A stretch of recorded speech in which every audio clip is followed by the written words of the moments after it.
The key aspects of making a single-player game highly replayable are performance, high variance, and nonlinear progression. The game that we're going to be talking about is Black Souls and its sequel, which falls under the third category. But before we get into that, we first need to understand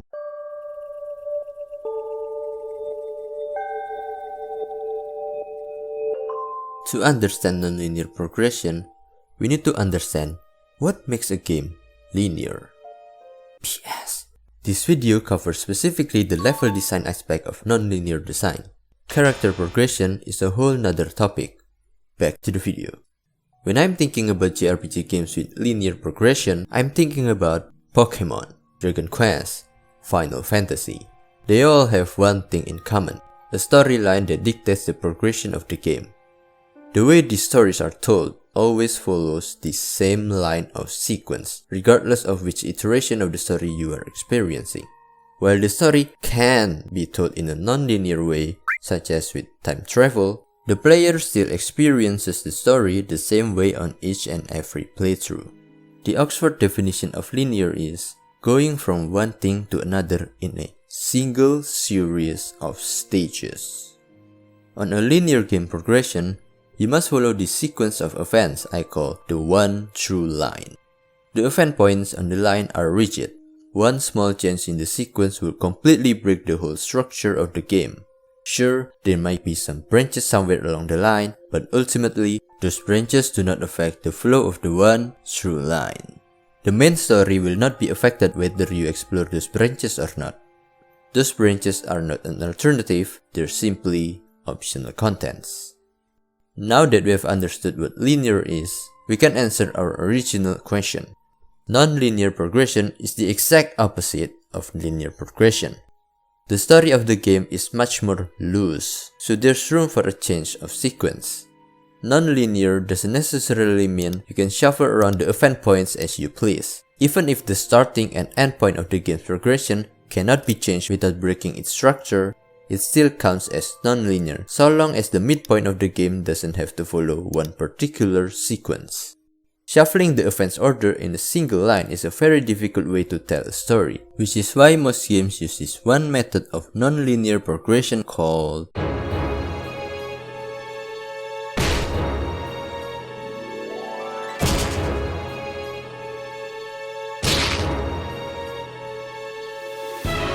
branching. Is the most common method used in nonlinear games. When you see its structure, you can see why that is. It is so simple to execute, yet so effective. Branching gives the player options to choose and present a unique outcome based on that choice. However, as you can see, each time a new branch is introduced, it creates more complexity for the developers to solve, and before long, it can become too much to handle. This is why most branches converge into a single point. This is what I would call a false branch. It is most present in games with dialogue options. Picking different options will earn you different responses, but ultimately, they create no differences outside of that single string of response. It's there to create variation without leaving a tangible impact gameplay-wise. Another way to implement a false branch is to create a branching point where all of the branches are mandatory to finish in order to open up a singular path. The order of which branch you finish first doesn't matter. It's all up to the player to decide. Sounds familiar? Yes, that is the concept used for Black Souls 1 for Demonic Princesses and Dark Souls 1 for Lord Souls. Pokemon's Elite Four, Terraria's 3 mechanical bosses, Hollow Knight's 3 Dreamers, all of these games use this branching system. On the opposite side, we have a true branch. A branch defined by the lack of a meeting point between branches. This doesn't necessarily mean the branches are completely 100% separate from each other. It just means that the branches don't correlate with each other directly. What you do in one of the branches won't directly help you progress the other branch's goal. A great example of this is Black Souls 1's ending D. The requirements for meeting this ending has nothing to do with the other endings. It is truly separate. Sure, you can argue that at some point, whether you're doing ending C or ending D, you have to go to the underwater city Atlantica. But that meeting point is completely accidental. You come to the same place for different reasons. whereas in a false branch, you come to the meeting point for the same exact goal, no matter which branch you choose. You came here to slay the mermaid. I came here to cut Pinocchio's long snake. We are not the same. Then there's the last type of branch, which I'd like to call a pseudo branch. Editor deck here. I didn't realize pseudo has the same meaning as false, so the proper term for it is mixed branch. If you hear me saying pseudo branch in the future, just keep in mind that I meant mixed branch. Back to the video. It is basically the same as a false branch, doing different things for the same goal, except it's for a different goal. So it's basically a true branch also. The difference is that a pseudo branch has the same meeting point that a false branch has, but it also opens up a new branch down the line. Black Souls 2's ending F and ending G use this system. You have the branch where you need to fulfill all the requirements for unlocking the ending. But then, you must finish one of the 5 main endings first, ending A to E, before you can proceed into the ending F or G itself. Whether you're going for ending F/G or not, there is a meeting point of getting ending A, B, C, D, or E. The way a game uses these branches are not restricted to one or the other. Many games, especially ones with very complicated structure, will use multiple combinations of them. None of them are necessarily better than the other. They serve their own purposes. Combining them also doesn't necessarily make it better than not. In the end, it's a matter of preference. In simpler terms, you can identify these 3 branches by their structure. False branch is nonlinear into linear. True branch is just nonlinear, period. Pseudo branch is nonlinear into nonlinear, with the caveat that the second nonlinear path must be affected by the first nonlinear path. Otherwise, it's just another false or true branch. And oh, by the way, these are not official terms, I just came up with them because I needed terms to differentiate these concepts. With all of these theories out of the way, let's move on to the main topic.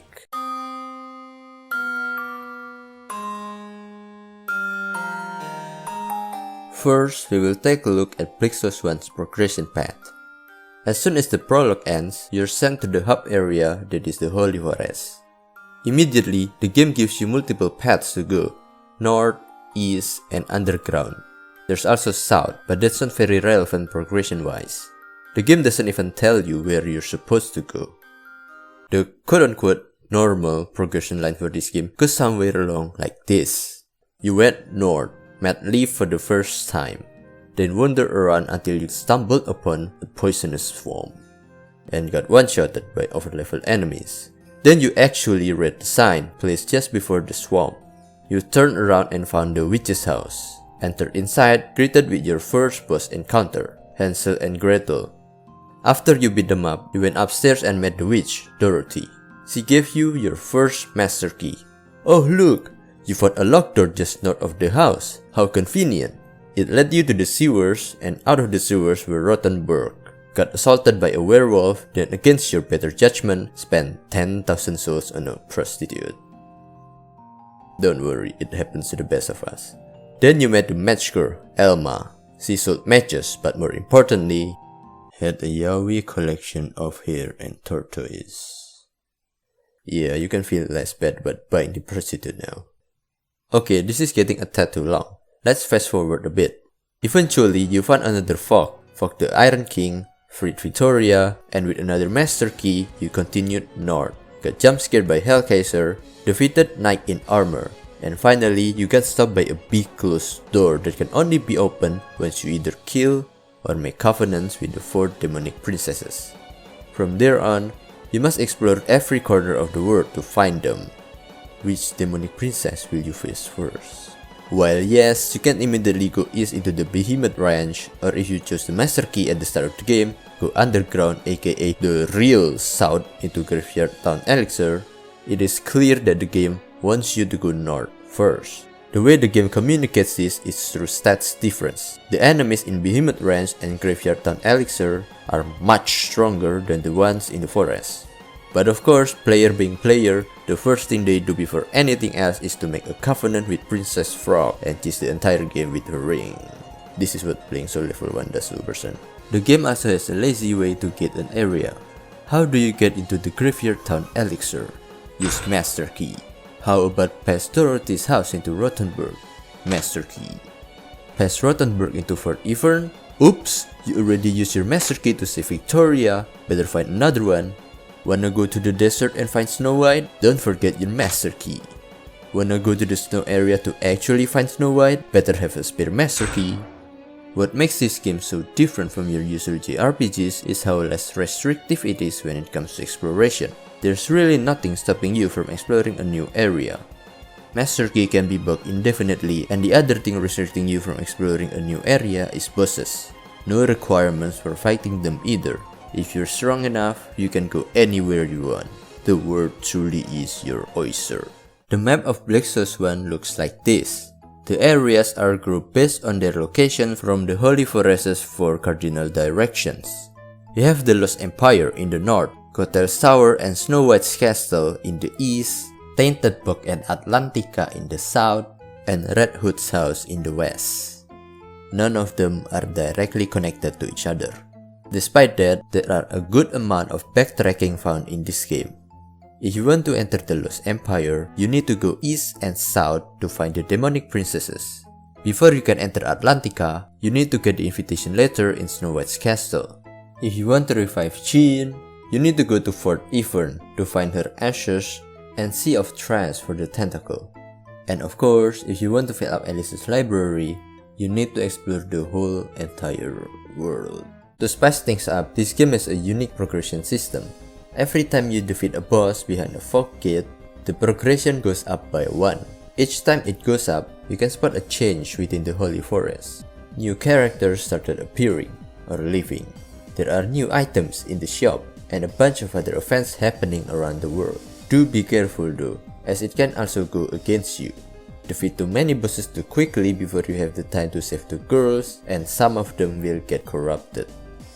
It's too late to save them now. Speaking of bosses, the demonic princesses are also non-linear in a way. You get to choose whether to immediately attack them or hear their pleas and turn them into your wives. You are not allowed to have a five-some though. Snow White wouldn't approve of your polygamous relationship. You can also just go for both options. Turn them into your wives and get their rings, then get rid of them later on.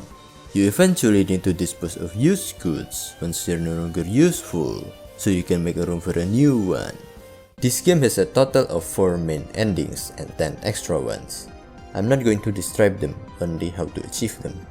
The most basic ending is ending B. Defeat Cinderella and touch the fog. Then there are variations of it. If you have a companion whose level is 99 or higher, you can get their specific ending. There are a total of 10 of them. Those are the extras. If you have Leaf's ring somewhere in your inventory, then something bad will happen. Ending A is a variation of ending B. You need to save all 10 heroines. For ending C, you need to murder quite literally everyone, even your loved ones, and fill out the library in Wonderland. Then you will fight the actual, real, final, ultimate last boss of this game. Finally, for ending D, first you need to defeat this horny terminal Gunnar Satyr demon. Then enter the subterranean land Kay and Yan, and meet the leader of Black Trial. Before you talk to her though, make sure you're free of sins. You can remove your sins by paying a fee of 5,000 souls each to this guy in Holy Forest next to the difficulty adjuster. Then all that is left to do is start being a good boy and listen to Blackwood Mommy's requests. All in all, the progression system of Black Sauce 1 is very compact and flexible.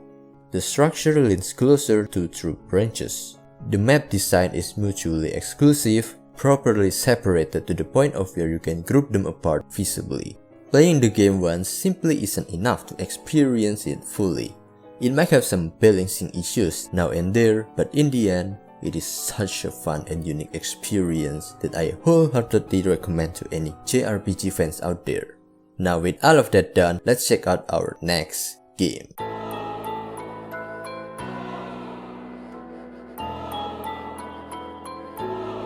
Let's see what kind of progression the sequel brings to the table. Maybe the developer will expand on their already great principles and refine it to perfection. Or maybe it went in the opposite direction instead. Before we do that though, let's take a look at the map of Blixus one more time. It looks very nice, clean and organized. It has a clear structure on how its direction will go. Anyone looking at it for the first time can easily understand its content. Now, let's take a look at Blixus 2 map. Yeah, words alone cannot describe this one. It is so complicated that the developer themselves didn't even bother decorating it. Just ship it inside a TXT file and call it a day. This game's progression works a tad differently than its predecessor. As soon as the prologue ends, you wake up in this small room with only one door as a guide. It then leads you to a tall staircase into Rabbit Hole. This is where the path branches. But it is not as obvious as it was in Blixus 1. There is a single obvious line you are supposed to go. North, fight the headhunting beast and enter Ludwig town. But if you pay attention to your surroundings, there are two more paths you can go through. If you take Master Key from Cheshire Cat, you can go through this door that leads you to a deeper part of Rabbit Hole that connects to Fuming Forest. Then there's East, guarded by what looks like a strong enemy. But if you follow it closely, you can find out that it eventually gives you a room to pass through. Drink the liquid presented on the table to become small so that you can escape the Pond of Bloody Tears. The difference between this and Blixus 1's branching path is that the latter are three mutually exclusive paths. They do not interact with each other. Meanwhile, the former's branches are just, do you want to go here now or later? Rather than branches that lead you to different paths, the branches in Blixus 2 are closer to shortcuts, accessing an area far before you're supposed to. Opposite to the map of the first game, this game's map is interconnected, meaning most areas have multiple entrances and they mess with other branches. For example, Billingsgate Market can be entered from Fuming Forest elevator or Ludwig town sewers by jumping down with Cheshire Cat's ring. There's also Carroll River. You either go from Billingsgate Market into Slaughterhouse or Upper Ludwig into Oxford. This map structure resembles false branches, multiple different branches leading to a single shared goal. There are also a bunch of true branches in the map: Nameless Forest, Spore Forest, Garden of Heart, Endless Sea Party, and Beach of Grief. The main key to unlocking new areas in this game are bosses. A fog gate usually indicates there's a boss, and defeating that boss unlocks the area behind them. There are much less master key required to access new areas. I see this as an absolute step up in progression design. Fighting bosses is simply more fun than gathering keys around. Due to the amount of shortcuts this game has, there are a total of 17 different areas you can access before you are required to fight a boss. Some of the fog bosses became optional in fact once you know the shortcut, and that is my biggest problem with this game's progression. Too many optional contents. Back in Blixus 1, most of the quote-unquote optional contents are not even optional. Yeah, they're optional unless you want to get the true ending of the game. This game has a total of 8 endings. It has more letters but less variation compared to the first game. The problem though is 4 of them are just variations of each other in a way that is kinda lazy. Ending A, C, D, and E all have similar requirements. Remember the progression system introduced in the first game? This game fleshed that out even further. You can now see the current progression number indicated by these torches located upstairs in Library Dream. As soon as all torches are lit, you will find notes standing in front of the white door. It is now unlocked. And that's how you get the aforementioned endings. For ending A, you just need to choose the first option, Embrace the Dear Girl. For ending C, just lose to the boss. Yeah, that's an option somehow. For ending D, choose the second option, Kill the Girl. Finally, ending E is just ending D, but if your sen is at 0 or lower. It adds an extra boss fight based on which allies you choose. Ultimately, all 4 endings are basically the same, just different variations. Kinda similar to ending A and B in Blixus 1, I suppose. Then there's ending B, which is a true branch. You need to max out your covenants with specific girls. Note, Bill, Shisha, Duchess, Heather, Moki, Walrus, and Tweedles. After that's done, make love with Note and choose to give up your search for Alice. For ending F and G, it's a little more complicated. It's a secret route. There are 3 specific requirements you must fulfill. The first is talking to Red Hood 10 times. This has a very tight window. If you do it wrong, then you're completely locked out of the endings until New Game Plus. First of all, you must meet Red Hood in Ludwig Town Bridge while at 0 cent or lower. This can only happen exclusively during Progression 1. You must defeat the Headhunting Beast as your first boss, and before you do anything that increases the game's progression. And before any smart SS say you can avoid this by going into Mental World using a secret door, no, you cannot. There will be a block of wood blocking the entrance from the other side. That block of wood will only go away at Progression 2, which by then is already too late, or after Headhunting Beast is slain. After your first encounter with Red Hood, you need to talk to her again a total of 9 times in different locations. There are a total of 14 possible encounters, including the one in Ludwig Town, so if you miss some, it's completely fine. Again, the time is very tight. As soon as the boss of the area is beaten or a major event of the area is completed, Red Hood will disappear forever from that area. And remember, you can only talk to her on 0 cent or lower. The remaining requirements are much easier and there's no locking out of them. The second one is Leaf's Ring, the most straightforward one. You just need to meet her in Queensland, free her and talk to her after she failed on escaping. The final requirements are 6 Alice's memories. You can find flames floating at 0 cent or lower on 6 different areas: Red Castle Frizzle, Carroll River, Oxford's Secret Room, Endless Tree Party, Beach of Grief, and Queensland. Once all the requirements are met, you first need to beat the game. In other words, get one of the 5 main endings first. Now here's the juicy part. You need to hit New Game Plus, but do not skip the prologue, and when the game asks you which Alice to choose, decline instead. A new name will appear. Then you will be transported to a new area, and yes, this counts as a New Game Plus. The covenants are reset to none after all. Eventually, you will be left with a choice of 2. Side with Red Hood or Leaf. They lead to different bosses and different endings. One is bad while the other is good, if you can't already tell. Finally, we have ending H. After ending G is beaten, yes, the good ending, a new path will open in Carroll River, leading to a completely new area. This ending is a can of worms, so let's not cover it here. The only thing you need to know is that its progression has 0 connections to everything you have done prior, besides from one small thing, Blackwell's Letter, which is completely optional by the way. This ending, to my surprise, is extremely linear. It has only one branching point, a false branch at that, but at least those branches are different enough that choosing them actually matters. My biggest gripe with this game, to say the least, is how many optional branches it has. Don't get me wrong, there's nothing wrong with optional branches, they're not a bad thing per se, but when I said optional branches, I meant things like the Nightmares, Bandersnatch, Jubjub, Jabberwock, and Lorena. Not made it sounds like they're big deals early in the game, but in the end, they're not even relevant progression-wise. The only reason to engage with them is for power, either for the weapons or covenants. Right before you meet Red Hood and Leaf in New Game Plus, there's this event where you fight the 3 Nightmares again, alongside Miranda and Hayne. But the funny part is, you don't even need to meet the 3 Nightmares prior to trigger this event. You just need to meet Miranda. There's even a dialogue option to skip the fight, like what?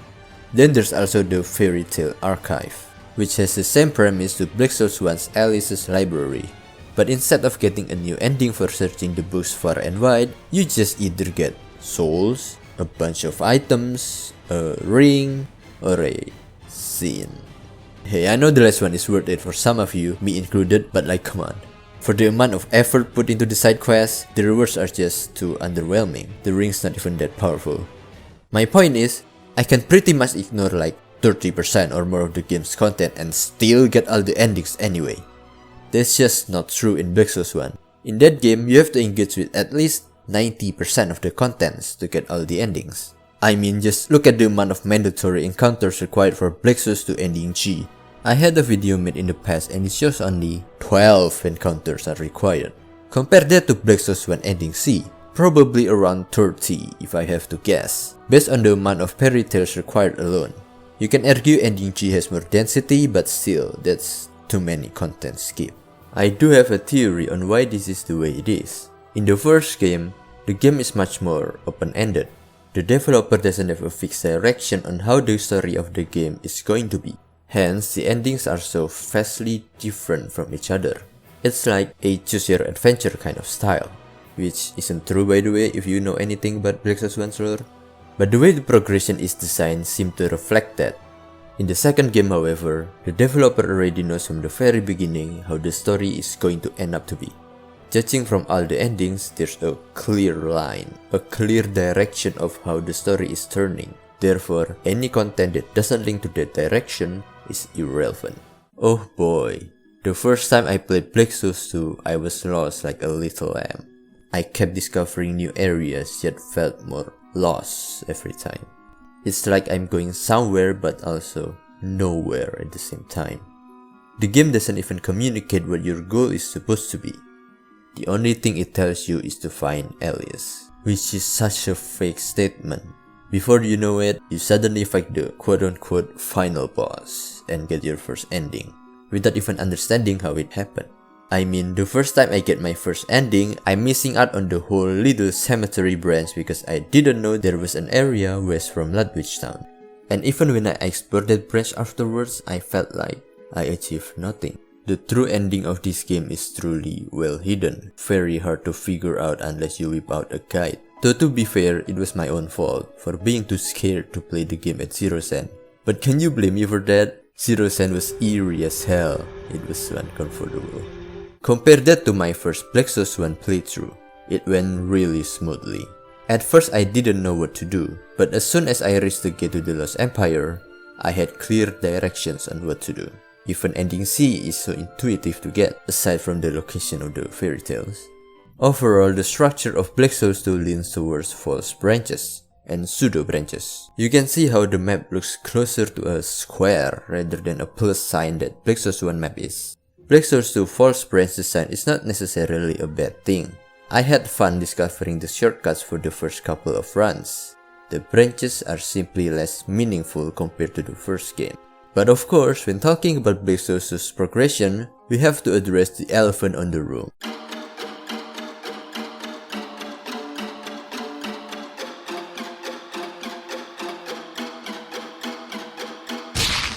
Have you ever noticed when half your covenants suddenly disappear? And when you go check on them, they either go insane or completely dead. You can scapegoat all of this problem to this little beard, except he is actually the source of all of this problem. Well, you see, when all the torches in Library Dream are lit, there are 10 of them, and you're allowed to fight the quote-unquote final boss, that's when the madness event happens. Every covenant required for ending B, except Node, will die, alongside a couple of other NPCs like the old ship. Speaking of which, since the Duchess also dies, you can no longer enter Infinite Food anymore, as it wakes up and turns into a boss. If you have lit up the bonfire inside, however, you can still access it that way, but that won't be the case anymore if you decided to defeat the Infinite Food boss.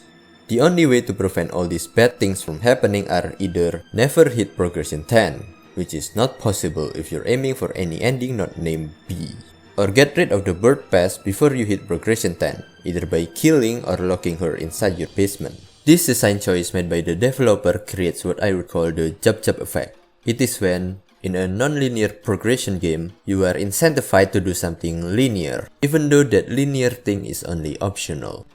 Once you learn that letting Jubjub alive can lock you out of a big chunk of the game, you are going to have this mindset of defeat Jubjub before progression 10 as a mandatory side quest that you have to complete on every single playthrough. Despite the game allowing you to choose your own pace, if you don't play the game at this pace, you can potentially miss out on a lot of content.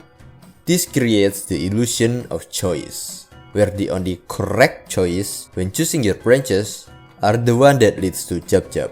There are so many things you can do in the early to mid part of the game, but you are very much incentivized to do Jubjub's route first before you finally have the freedom to do whatever you want. And the worst part of all of this is that all of this is completely optional. The game wants you to think that they're important, but ultimately, in the grand scheme of things, they are not. You're not required to interact with Jubjub or any of the NPCs affected by her to get every ending in the game not named B. While yes, you can just interact with all of the NPCs first before they die, that way you can avoid Jubjub while getting all the contents out of them. The problem is that when those NPCs die, your covenant with them will also get severed, and some of them provide ridiculously strong buffs that you will definitely miss when they're gone. The game kinda already has a solution for this in the form of New Game Plus. But if you think about it, as soon as you hit New Game Plus, what's the first thing that you're planning to do? Exactly! Defeat Jubjub before Progression 10. So it doesn't really fix the problem at all it's doing is just delaying the inevitable. Black Souls 1 kinda has this design as well with the demonic princesses and progression in general. I already mentioned this, but if you progress the game too quickly, you will miss out on the opportunity to save the girls. But the difference between Jubjub and this is that for Jubjub, it's all or nothing. You either get rid of Jubjub and save everyone, or everyone will die. In Black Souls 1, the consequences are tied individually to the girls you are trying to save instead. Sometimes you miss all of them, sometimes you miss some of them, and sometimes you miss none of them. The Jubjub effect might only be a small problem by itself, but it becomes a huge design flaw when combined with this next problem.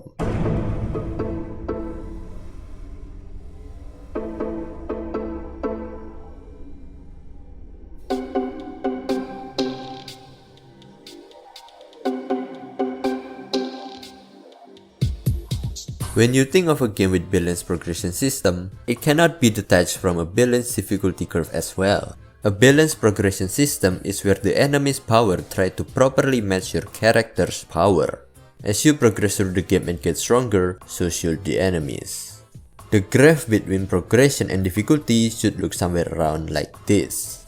Within a non-linear progression, especially in turn-based RPGs, where the law of numbers are absolute, a level 1 Rattata is never going to win against a level 100 Giratina. It is simply statistically impossible. Unless you choose to fight, which is an exception to the rule. In this type of games, you will find a scenario where the difficulty curve of the game is inverted.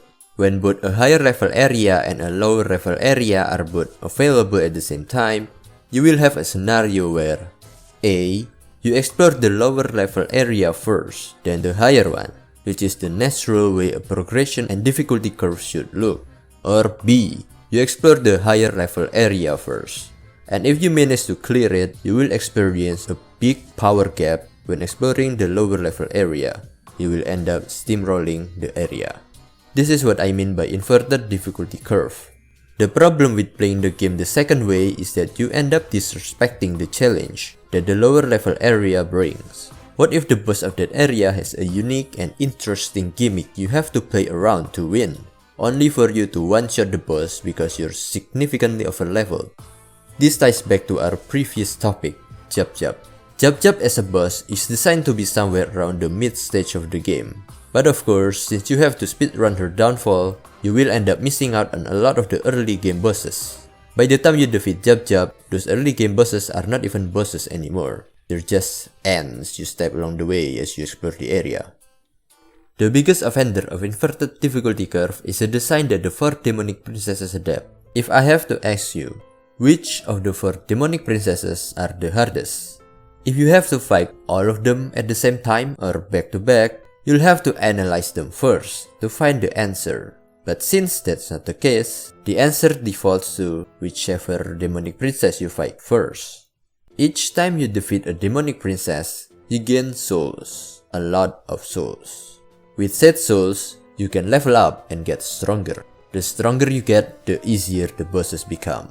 So, for each and every demonic princess you slay, the easier the next one becomes. For the Snow White boss battle, fighting Snow White first is objectively harder than fighting Snow White last. This is the definition of inverted difficulty curve. This flaw, unfortunately, is not easily fixable.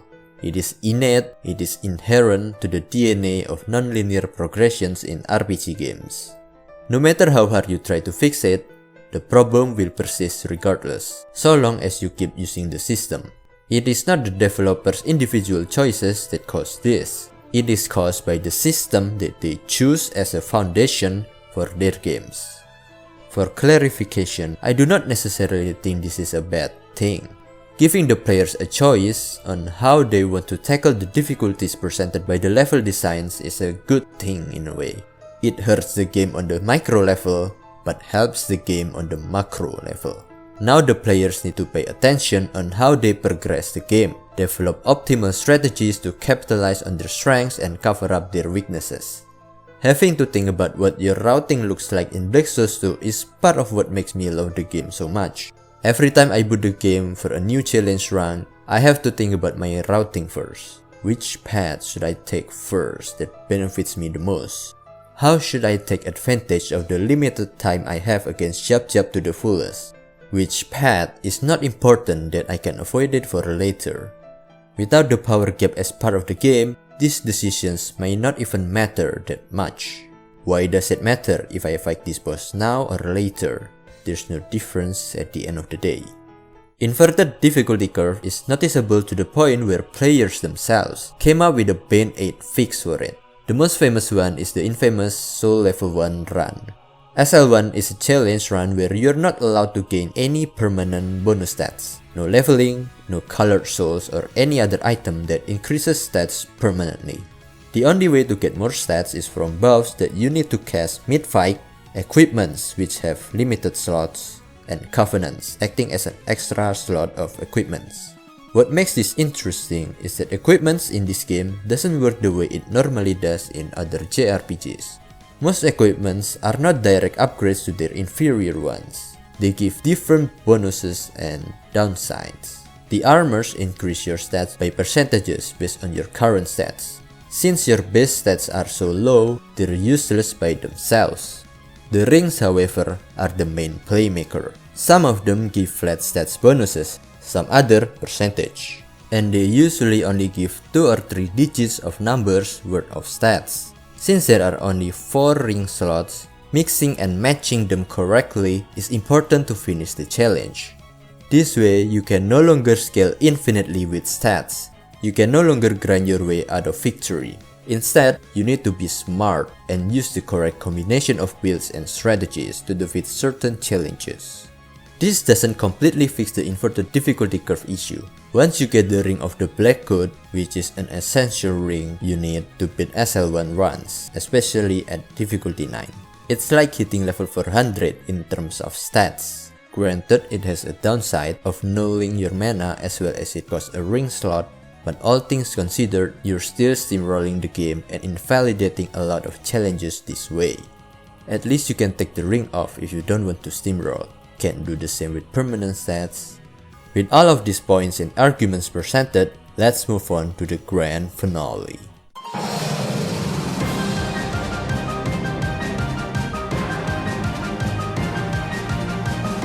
In conclusion, nonlinear progression is a very complicated system. It is much more deep, complex, and interesting than I originally thought it was. At first, I thought it was a perfect system, a mile above what linear progression could offer. But the more I looked into it, the more I realized, it has a lot of flaws that I had never even considered. Let's start with the upsides. Non-linear progression makes the game much more replayable. It gives options to play the game differently the second time and prevent it from being stale. It also gives the player the ability to make a decision on how the pace of the game goes based on your routing. If you want to make the pace faster, use the optimal route and steamroll the entire game.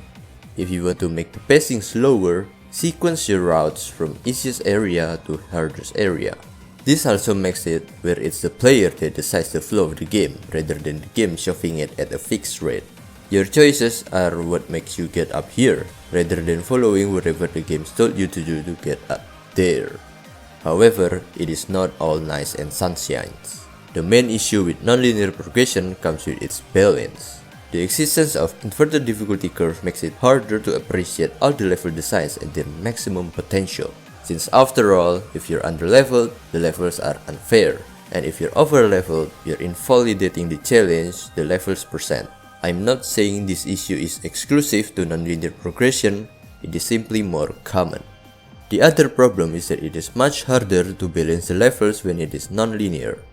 You have to take into account every possible combination of routing the players can take after all, and make sure the players aren't forced to take a certain route combination. The game is supposed to be nonlinear after all. At the same time, you need to remember that sometimes what makes a system good is also what makes it bad. One player may enjoy that system, but others can hate it too. They are two sides of the same coin. The balancing issue that nonlinear progression brings can be seen as a flaw, but it is also a gold mine for content creators. SL1D9 is only possible because Dark Souls 2 has poor game balance. You don't even need to use any kind of insane exploit or insane RNG checks to do it. Simply use all the resources the game gives you optimally. They are too abundant, they can be considered as blood in normal playthrough, not for silly challenge runs though. Balancing a non-linear progression too hard might end up damaging the game rather than fixing it. The point of non-linear games is that they're open-ended. If you take away that open-endedness in favor of game balance, you may as well make the game linear. One of the greatest strengths of linear games are how balanced and stable they are, yet that stability is also what makes them too rigid. In the end, you cannot completely get rid of the disadvantages that non-linear progression has without it stopping being non-linear. If you try to do so, you will get rid of the advantages as well. It is of your own decision to use the system despite the drawbacks. It is a trade you are willing to make. If it gets you closer to your goal, then it is worth the sacrifice. Don't stress it too hard. You don't need everything to be perfect. Game design is a matter of taste and preference. Alright, video is over. If you find it helpful, give it a like. I inquire feedbacks in the comments, and if you want to see more Dark Souls content, subscribe and turn on the bell. Goodbye, see you in the next one.